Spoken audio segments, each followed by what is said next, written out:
আসসালামু আলাইকুম everyone. Ruma homemade ফুডে আরও একটি রেসিপিতে স্বাগত জানিয়ে শুরু করছি আজকের আয়োজন। এই প্রখর খরতাপ গরমে আজ আমি বানিয়ে দেখাবো বেলের 2 রকমের শরবতের রেসিপি। এই গরমে 1 গ্লাস বেলের শরবত আমাদের মন এবং প্রাণ দুটোই ঠান্ডা করবে। এখন অবশ্য বাজারে প্রচুর পাকা বেল পাওয়া যায়। চলুন তাহলে দেখে নেই। এই যে হলো আমার গাছ পাকা বেল। এই বেলটা আমি বাড়ি থেকে আসার সময় গাছ থেকে পেড়ে নিয়ে এসেছি। এই বেলটাকে এখন আমি মাঝখান থেকে 2 ভাগে ভেঙে নেব।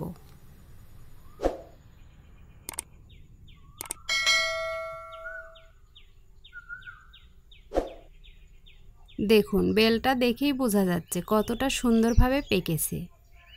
এখন আমি বেলের ভেতরের শাঁসটা চামচের সাহায্যে বের করে নেব। বেল ভালোভাবে পাকলে সেটার স্বাদটাও খুব ভালো হয়। পাকা বেল গাছ থেকে পেড়ে বাসায় 2-1 দিন রাখলে সেটার স্বাদ আরও বেশি ভালো হয়। এবার আমি বেলের ভেতরে যে বীজগুলো থাকে সেগুলো বের করে ফেলে দেব। এই বীজগুলোর সাথে যে আঠার লেয়ারটা থাকে এগুলো আবার অনেকের গ্যাস্ট্রিকের সমস্যা হয়, এজন্য এগুলো বেছে ফেলে দেওয়াই ভালো।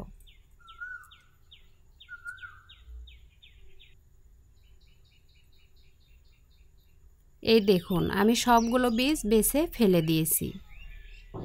এবার এর ভেতর পানি দিয়ে হাত দিয়ে চটকিয়ে নেব। চটকানোর সময় বেলের ভেতরের আঁশগুলো বেছে ফেলে দেব।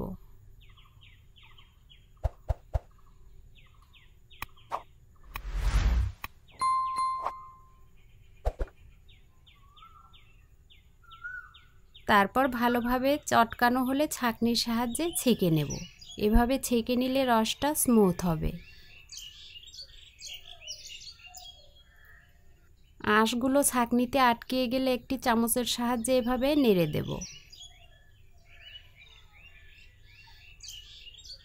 দেখুন, আমি সবগুলো রস ছেঁকে নিয়েছি। এবার আমি 2 গ্লাস নিয়ে প্রয়োজন অনুযায়ী 2 গ্লাসেই রস নিয়ে নেব। রসটা যে যেমন ঘনত্ব রাখতে চান সে অনুযায়ী নিতে পারেন।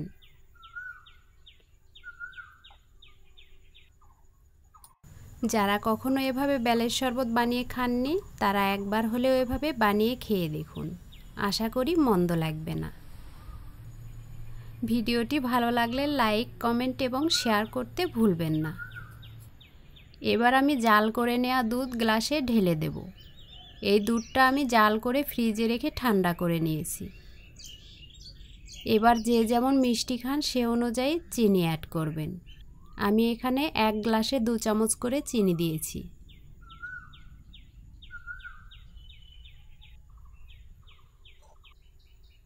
এবার দেব বরফ টুকরা।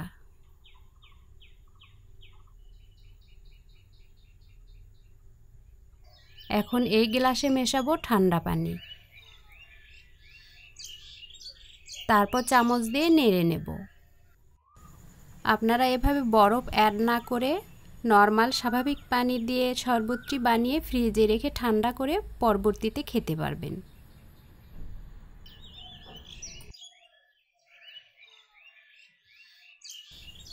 যেটা আমি ঠান্ডা পানির শরবত বানিয়েছি সেটাতে 1 চিমটি লবণ অ্যাড করব। ব্যাস তৈরি হলো আমার এই গরমে ঠান্ডা ঠান্ডা 2 ধরনের বেলের শরবত। টেস্টটা কিন্তু দারুণ ছিল, একবার ট্রাই করে দেখতে পারেন। আজ তাহলে বিদায় নিচ্ছি। আল্লাহ হাফেজ।